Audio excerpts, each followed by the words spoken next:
All right, everyone. Good morning. Welcome back to PALS TV, season number 9.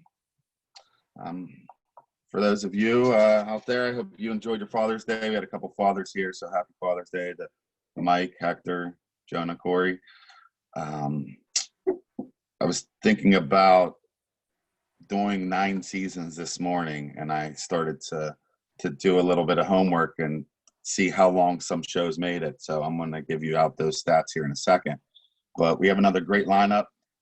Starting out the day in Steubenville, doing another virtual tour with Amanda. Then we'll head over to Gallia and join our vocational crew there. Then Caddis for some music trivia during our lunch hour, and then finishing out the day with Phil in Columbus for a news update. So as I was saying, season 9 on PALS TV, looking at different shows that didn't make it 9 seasons. I pulled up a list and a couple notable ones that I saw on there. Blacklist made it 7 seasons, Glee 6 seasons, X Factor 7 seasons, Game of Thrones only 8 seasons. That was a favorite of mine. Gotham has only made it 5 seasons. Jonah was always a fan of Silicon Valley. I made it 6 seasons. Ballers was another one I liked. That was 5 seasons. Empire, I know a lot of people watched Empire at PALS. Talked to me about that. I think it was on Fox. I made it 6 seasons. Homeland was 8. Show I used to like back in the day, it didn't last long enough. Las Vegas was only 5 seasons. One of my all-time favorites, and I know a lot of other people have the same respect for this show as I do. Sopranos. Sopranos only actually made it 6 seasons. Crazy enough, and then it went to black, and we don't even know what happened. Veep on HBO was 7 seasons. Personally, I'm a Seinfeld and Office fan, so those will be tying this week. They both went 9 seasons.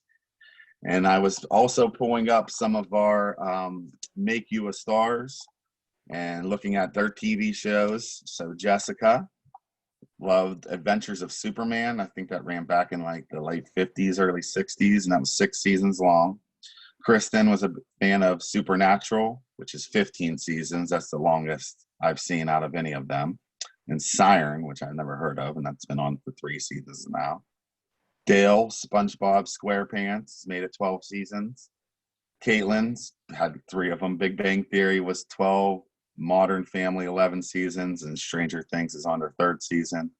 Audrey's Parks and Rec has made it 7 seasons. Alan, Perry Mason, I saw Alan on here earlier. Perry Mason ran from 57 to 1966, and it went for 9 seasons. Sean, see you on here, buddy.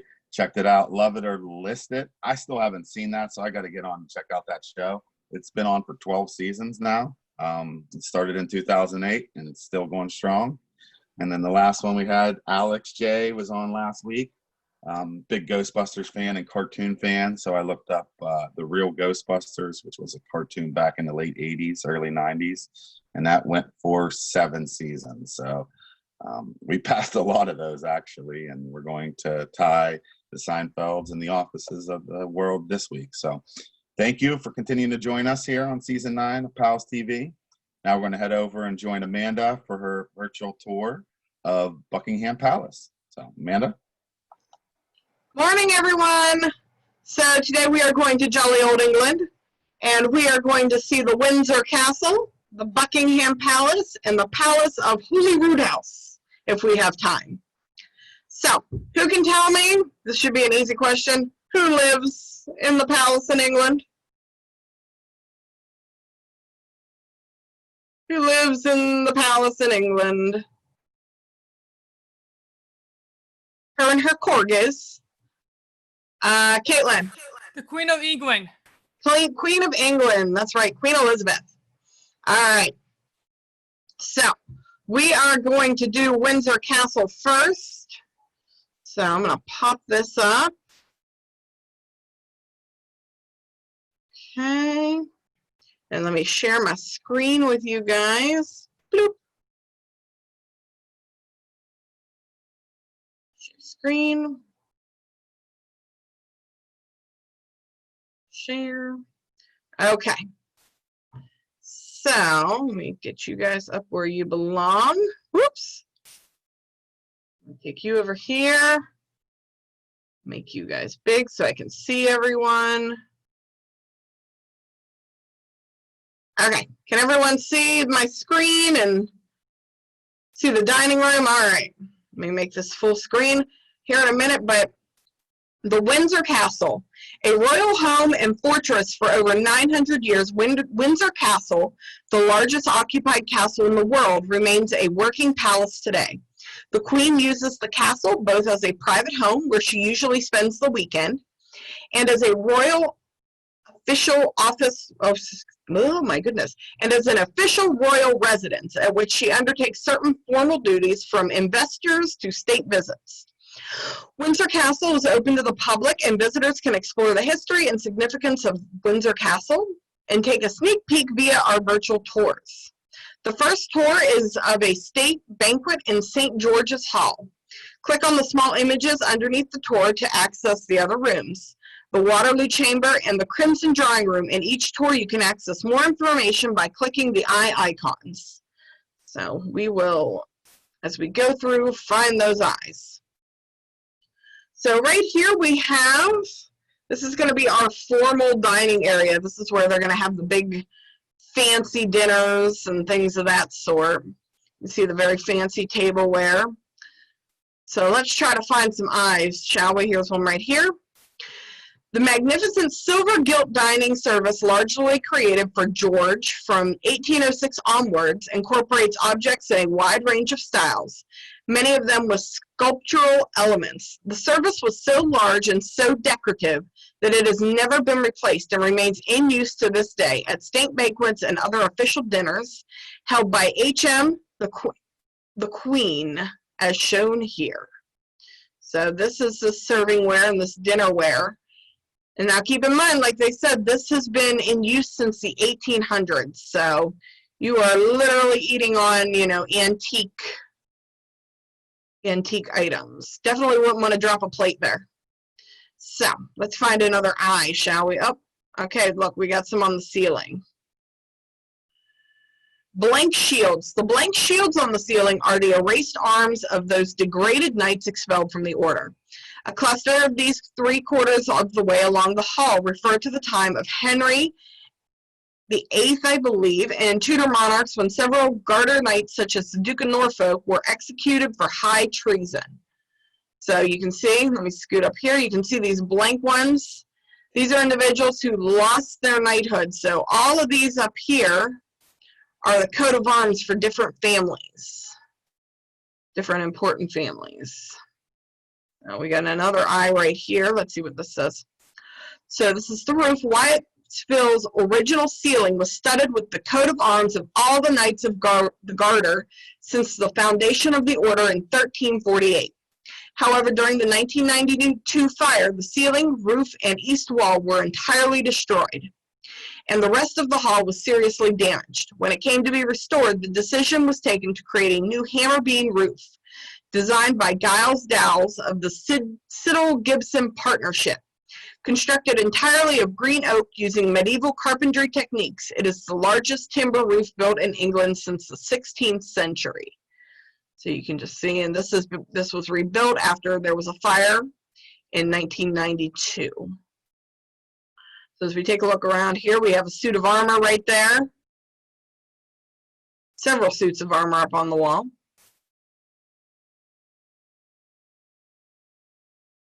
Back up a little bit and we can see just all of the different coat of arms, sigils,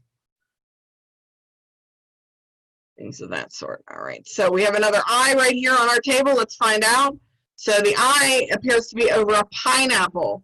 I don't know what a pineapple has to do with the dinner service, but we're going to find out together. Pineapple. Since the reign of Charles II, pineapples have always featured on the royal table at banquets. They remain to this day as a decorative element in the dessert course. They are traditionally carved up in advance of the meal, and the slices carefully hidden inside the intact shell to be placed on the table during the first course of the banquet. During the final course, the shell is removed and the slices offered to guests. So if you see there, you can tell it's cut a little bit. So when dinner was over, they pop the top off and take the pineapple rings out and offer them to whoever wanted a pineapple ring. Okay, let's see here. Right here, we got another eye. St. George candelabra, weighing 2,722 ounces, nearly 85 kilograms. This enormous 12-light candelabra incorporates a figure of St. George killing the dragon, and therefore is displayed on the table at the state banquets held in St. George's Hall. It was commissioned by William IV as a final flourish to the great grand service. His brother George IV's magnificent silver gilt dining service. It measures 1.25 meters or 4 feet tall. You can tell I missed Roman numerals class. So there is that, and you can see how large it is. And if we zoom in, there he is killing the dragon. So there's that. All right, I think we found all of our eyes in here. And this is the state banquet room. A lot of chairs in the state banquet. They can have a lot of folks come for dinner here. All right, so I'm going to go out of widescreen here, and we're going to go down to our next place. Back up.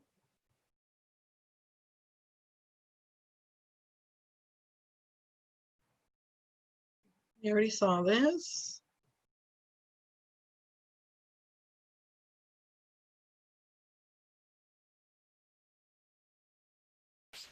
Get to the Waterloo room.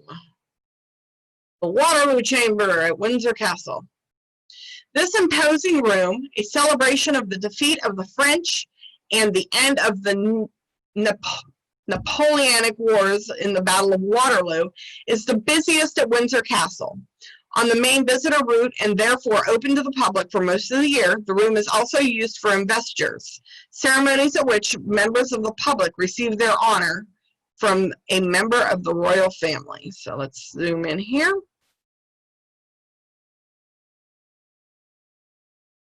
So we have our pictures up here. Let's find out a little bit about them. Charles, Archduke of Austria. Archduke Charles of Austria was one of the greatest generals in Europe during the Napoleonic Wars. Here, wearing his Austrian army uniform and grasping an unsheathed sword, Lawrence's portrait portrays the Archduke as a dashing military hero. Though he was described as small in stature, Lawrence paints Archduke Charles from below, so that he appears to be a towering figure against the turbulent battle sky. So let's zoom in a little bit. So right there are the pictures that they're talking about. You can see from this angle, he does look quite taller. Yeah, we can just take a look at some of the pictures around the room. Lots of portraits. And something you guys might not know, when somebody back in these days would have a portrait commissioned of themselves, it could take days and even weeks to create it. So they would have numerous sittings, is what they would call them, where they would stand and they would pose like this for 6, 8, 10 hours at a time. And they wouldn't be able, you couldn't move because you wanted the painting to be perfect. So this is George. George considered himself Napoleon's nemesis. The commission of the Waterloo Chamber portraits placed him at the center of the victory celebrations and forever, give me 1 minute, associated him with the defeat of Napoleon.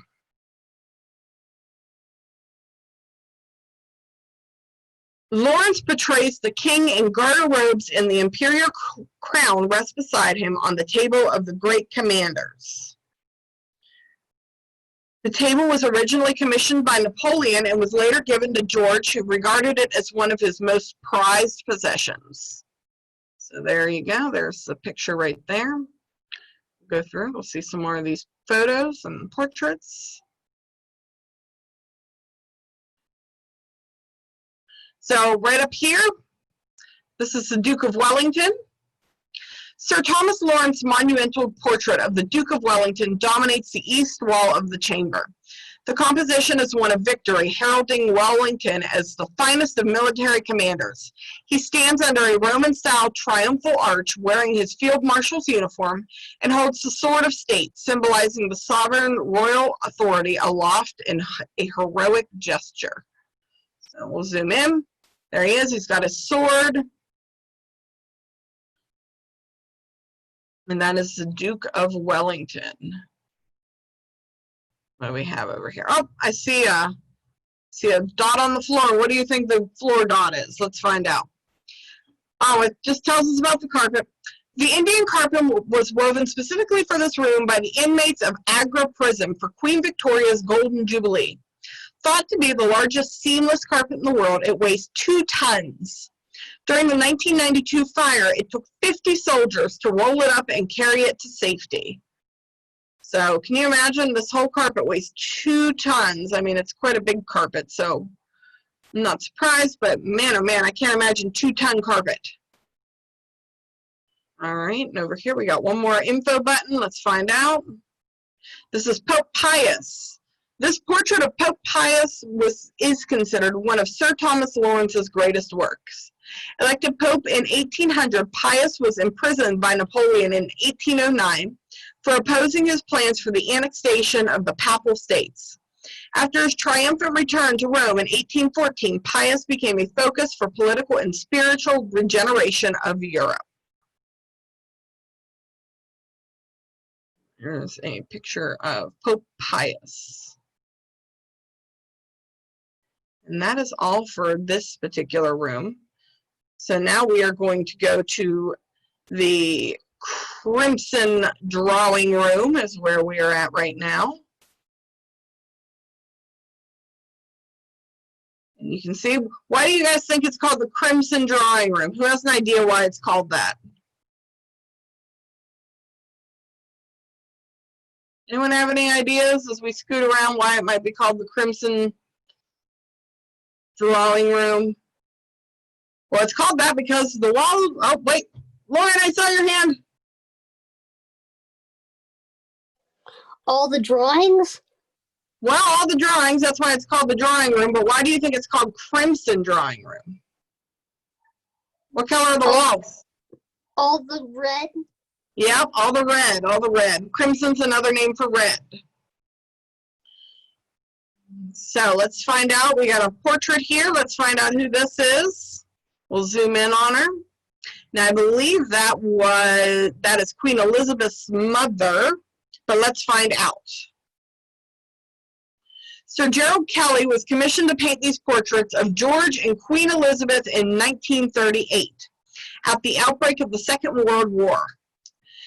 Kelly, along with his paintings, sought refuge at Windsor Castle, and he spent the next 5 years on their completion. Kelly enjoyed his sittings with the Queen and said of her, "It is hard to suggest the admiration and affection which grew all around her.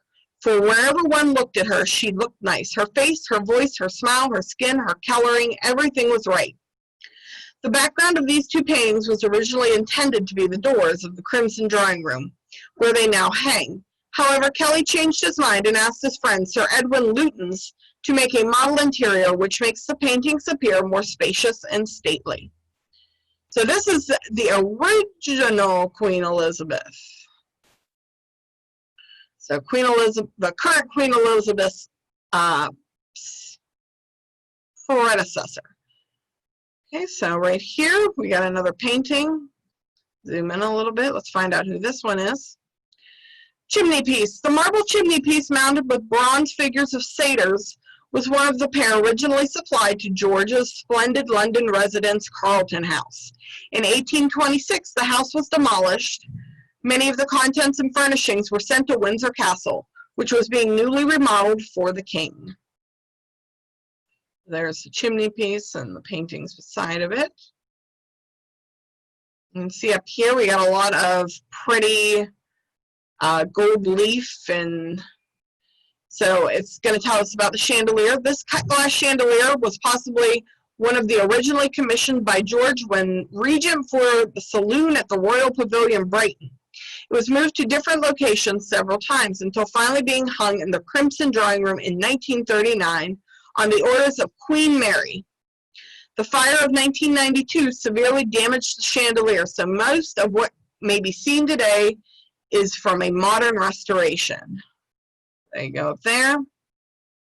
You can see all of that would have been hand-cut glass.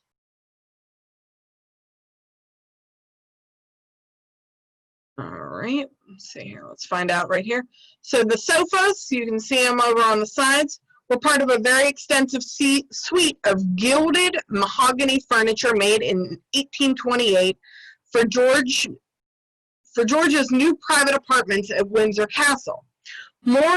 Morel and Seddon supplied 56 pieces, 12 sofas, 16 armchairs, and 28 side chairs to be divided between the Crimson Drawing Room and the White Drawing Room at the enormous cost of 13,886, I believe that's pounds, not including the material for the upholstery. After it was realized that so much furniture left too little space, some pieces were sent to complete the furnishing of Buckingham Palace in the 1830s and 1840s. So right here, this is the furniture that they're talking about.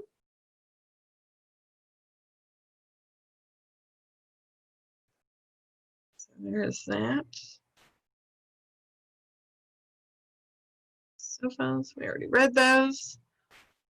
So let's see if we can find any more eyes for some information. There's some more of those sofas. Okay. So right here, that's a Chinese vase. We'll zoom in on it in a minute. This porcelain cistern was created in China in the mid-18th century. Its gilded bronze mounts, including satyr masks with scrolling horns, were added by the leading Parisian bronze manufacturer and gilder, Thromier. It is entirely characteristic of the taste of George, who collected a huge number of works of this type, and it has traditionally been displayed on one of these giltwood pedestals carved with griffins. So this right here is our vase that we just talked about. You can see all the detail work. And then down here, these are the griffins that are on the stand that are holding up everything. Okay, and that is the last of the Crimson Drawing Room. So we'll do another spin around and you can see just everything and all the detail that goes into everything. Which I forgot to ask, has anybody on here ever been to England? You guys are travelers. Has anyone here been to England now? No? No England? All right. Okay. And then that is the state banquet, which we've already been. So we have made it through Windsor Castle now. At least the things they're going to show us from Windsor Castle. So now we are going to go to Buckingham Palace next. So right here, this is Windsor Castle. So let's head there. A royal home and fortress for over 900 years. Wait, did we already do this? Well, I don't know my left from my right. We've already been in here. Okay, I was wrong. We got to go to Buckingham Palace instead. All right, so let's head over to Buckingham Palace. There we go. That's better. Okay, an iconic building and official residence of the Queen, Buckingham Palace has been the focus of many moments of national celebration. From jubilees and weddings to VE Day and the annual Tripping the Color, which marks the Queen's official birthday. It is also a busy working building, welcoming tens of thousands of people through its gate each year for investitures, garden parties, audiences, and other events. So we are going to head in here. Down we go. Let's make it full screen so everyone can see it nice. So this is the throne room. So right here is where Queen Elizabeth and Prince Philip would sit. Let's find out about it. Chairs of estate. These two throne chairs are made from carved and gilded beechwood, and their style is characteristic of English chairs from the late 17th century. The upholstery is of crimson silk damask. Their backs are embroidered with ciphers, EIR for Queen Elizabeth II and P for Prince Philip, both featuring the Garter circle taken from the Order of the Garter, there we go, the oldest and most senior order of chivalry in Britain. The Queen's chair was made in 1953 for the coronation and was used by the Queen at the beginning of the ceremony before Her Majesty was crowned. So there are their chairs, or their thrones. It's not what you would think of for a throne, huh? I know most people think of thrones as great big fancy chairs. And just a little piece of trivia fact, if you are the Queen, you're actually not allowed to sit in any other throne other than these. So I know Aaron talked about Game of Thrones. Queen Elizabeth actually got to go on set at Game of Thrones. She was an avid watcher of the TV show. And they offered to let her sit in the throne, I think it was like the Throne of 1,000 Swords or something like that. The Iron Throne, there we go, I couldn't think of it. They offered to let her sit in the Iron Throne, which is a big part of Game of Thrones. And she actually had to decline because per, the rules that she has to follow, she is not allowed to sit in any other throne other than this one right here. Okay, so let's back up. Lots of red in the palace, I'm noticing. Her Majesty Queen Elizabeth II with willow, vulcan, candy, and holly. This full-length portrait of the Queen was commissioned by the Royal Mail Group for their Coronation Jubilee, excuse me, first-class stamp series, celebrating the 16th anniversary of Her Majesty's coronation. The Queen wears the collar and robes of the Order of Garter, while her dogs, Willow, Vulcan, Candy, and Holly, gather at her feet. Now, before I zoom in, who knows what kind of dogs the Queen always has and has always liked? What kind of dogs does the Queen have? All right. Caitlin. A corgi. The corgis, that's right. Thank you. You are exactly right. It is the corgis. What? The dog died too. Yeah, I know. She doesn't have any more corgis anymore, or she might have one. No, I don't think she has any. But yeah, you're right. They are corgis. So let me zoom in and you can see. There she is with her corgis. And that is a full-length photo of her. So let's continue to spin around. Got some stuff right here. Queen Victoria's throne. This imposing throne chair was made in 1837 for Queen Victoria. Made from gilded wood, it is upholstered in crimson and velvet lacework. The top rail is carved with a VR cipher for Queen Victoria, and national emblems, a rose for England, a thistle for Scotland, and a shamrock for Ireland. So right there, that is Queen Victoria's chair. She was a queen before Queen Elizabeth. And each queen or king, whoever comes to rule, they get their own throne. So that's why this is the throne room. All of these chairs in here would have been thrones that belonged to other queens and kings in that time. So we'll just take a spin. Not a whole lot to see in the throne room except for the throne. We got another couple eyes here, so let's find out right here. Oath of Horati clock. On the mantelpiece stands an 18th century French clock surmounted by superb examples of the work of the bronzier. The figures are gilt bronze and their poses taken from a French painting by David, now in the Louvre, which shows three Horati brothers receiving swords from their father and swearing allegiance to Rome prior to fighting three brothers from another family over the rule of region in Alba in Italy. As with many of the French works of art in the royal collection, this was acquired by George when Prince of Wales. So there is the clock with the brothers taking their oath. Okay, and then up here is frieze.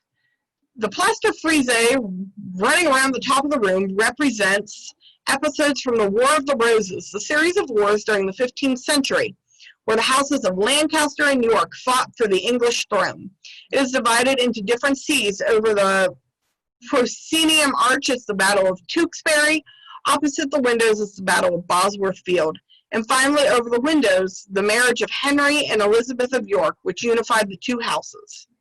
Along with national heraldic emblems, this decoration expresses the role of monarchy in unifying factions and enabling peace to flourish. So up there, you can just see different parts of that. Now, it is said, I don't know how true it is, another piece of trivia, obviously I really like Game of Thrones, that the Game of Thrones was loosely based on the War of the Roses. So there is that. And that is all for our throne room. We're going to go next to the grand staircase. Ooh. All right. So very fancy. We got all our portraits up here. So let's start at the top and work our way down. We got our dome ceiling up here. This dome allows for daylight down into the grand staircase. It's made from 40 panes of glass and etched with figures of angels. So you can't, let's see if we can zoom up. Well, you can kind of see a little bit, you know, the etched glass along the edges. You can't see it real well, but you can see a little bit there. Then right here we have the decorative scheme. King Edward introduced the current white and gold scheme soon after his accession in 1959, or goodness, where am I getting 59? 1901. The plaster reliefs around the walls depict 4 seasons. And here we have Perseus and Medusa. The statue shows the Greek hero Perseus standing victorious on the body of Medusa, holding her head aloft in his hand. Made in bronze by Clemente Papi, it is a copy of Cellini's famous bronze from 1545, which stands in the Loggia di Lanzi in Florence. So we can zoom in on that right there. So there's that statue. And you can see just some of the different paintings. Back up a little bit, we're awfully close.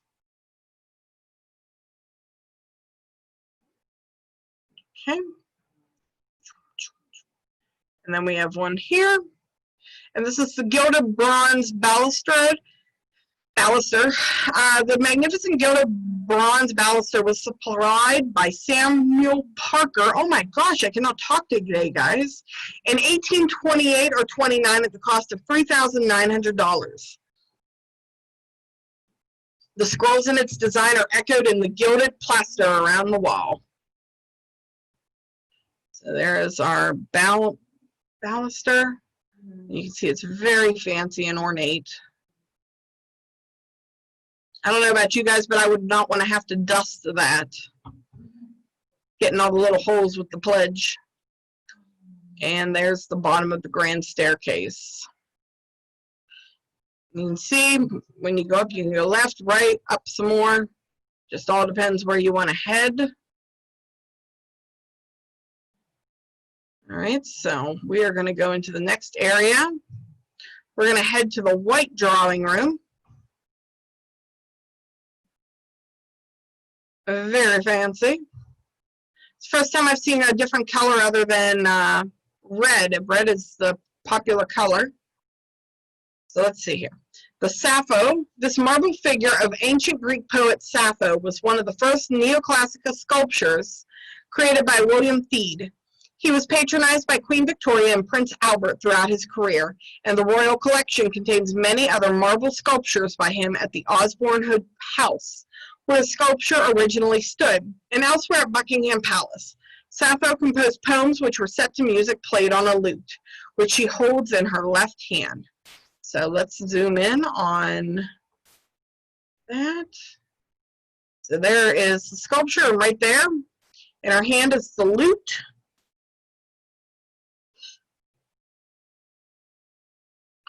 So let's find out right here. I think it's going to tell us more about the carpet. Let's find out. Nope, grand piano. For Queen Victoria and Prince Albert, the piano was the center of music making at home, and they installed pianos in the private apartments of all their residents. The elaborately decorated instrument by Erard was intended as a showpiece for the staterooms at Buckingham Palace. The gilded case is decorated in the French early 18th century style with cherubs and singeries. Comical scenes involved monkeys playing musical instruments and making mischief. These singeries were included at Queen Victoria's request, after she had owned a piano decorated in a similar manner almost 20 years earlier. So if we can zoom in, you can see the different animals. We got some cherubs here. Over there, the dancing monkeys on the side. So let's zoom out. We'll do a slow little spin, see if we can find some more info buttons. And I knew we would. Torchiers. One of the most striking aspects of this room is the contrast between the white painted walls and the bright gilding on the furniture. So there is that. And that is dark, and then you have the bright gilded section. So we'll do another spin around the room. There's a desk and another portrait.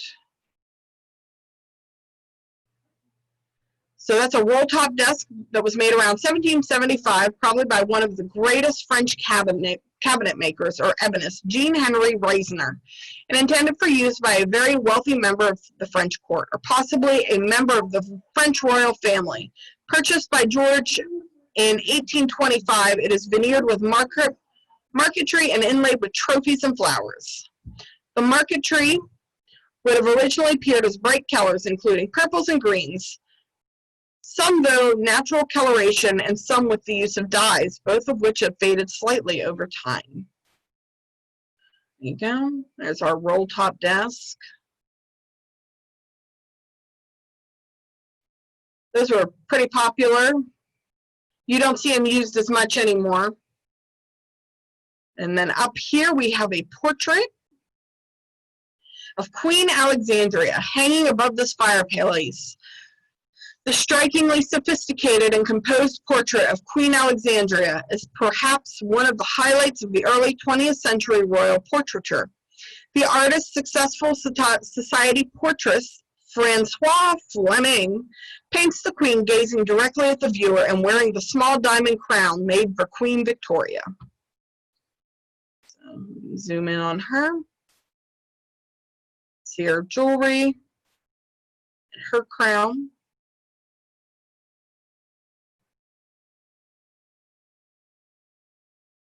And that is that room.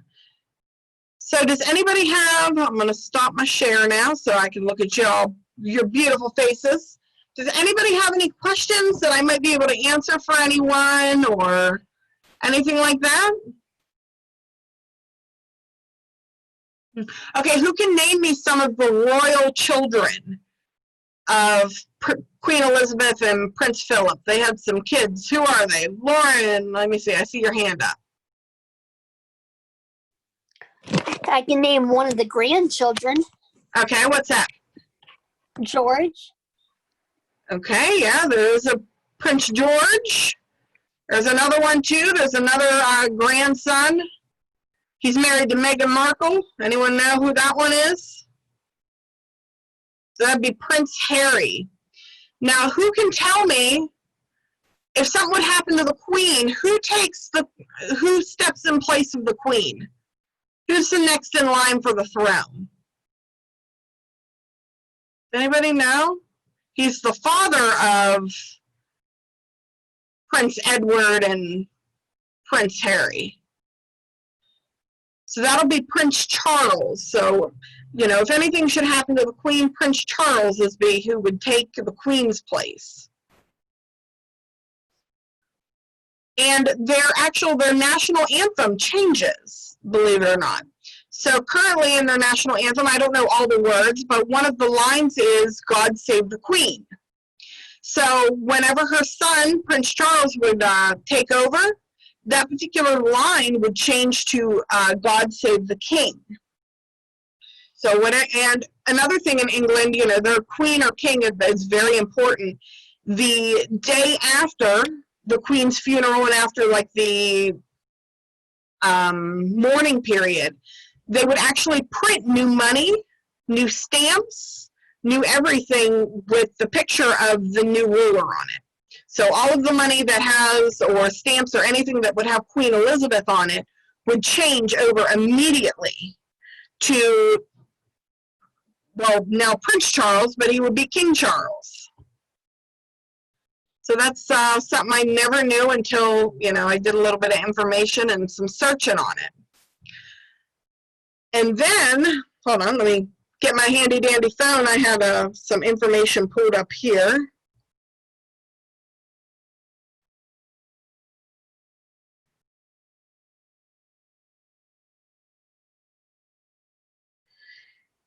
So, a little bit about Queen Elizabeth. She is now the longest ever ruling monarch. Oh, hold on, I saw someone pop up.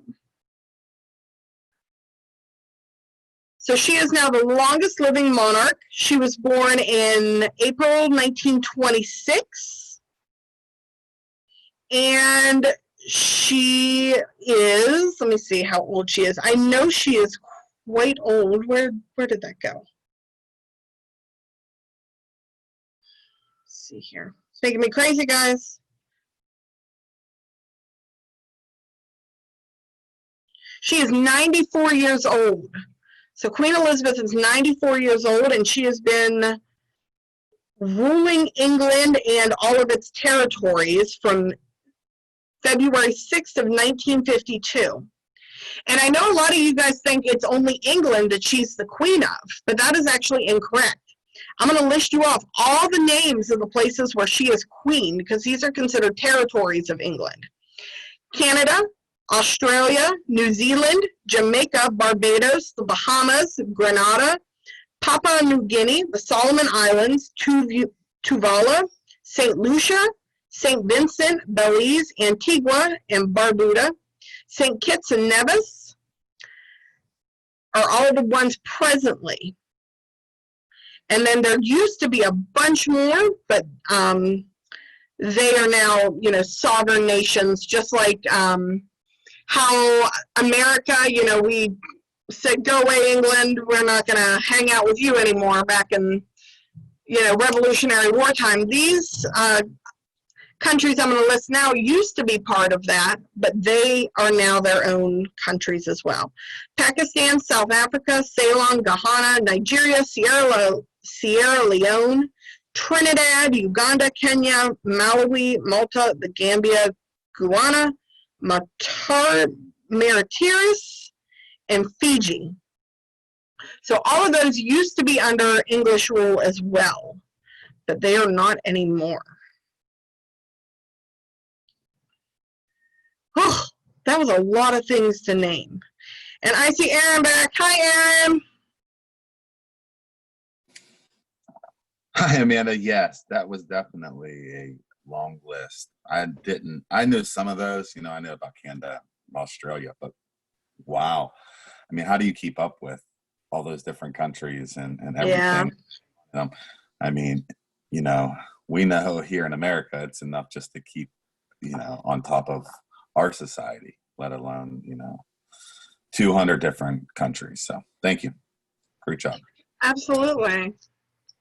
All right, so that concludes our tour of Buckingham Palace in England, actually Western Europe. So we've been to Southern Europe with the Vatican. Now we went to Western Europe and saw the palace the Queen lives in. So Amanda's given us great tours, and we can't thank her enough for that. So enjoy the rest of your day, Amanda, and we'll see you tomorrow. You too. Everyone have a good day. Okay, everyone, take a short break. Come back in about 15 minutes and join us live from Gallia County. See you soon. Bye.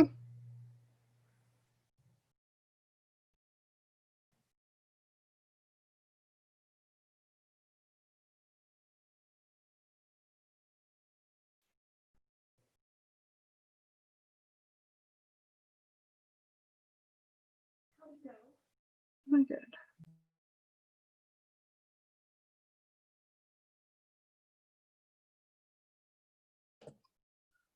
Pass me the host. You're not the host, Mike. Nah, I'm the host today. See ya. Okay, Mike.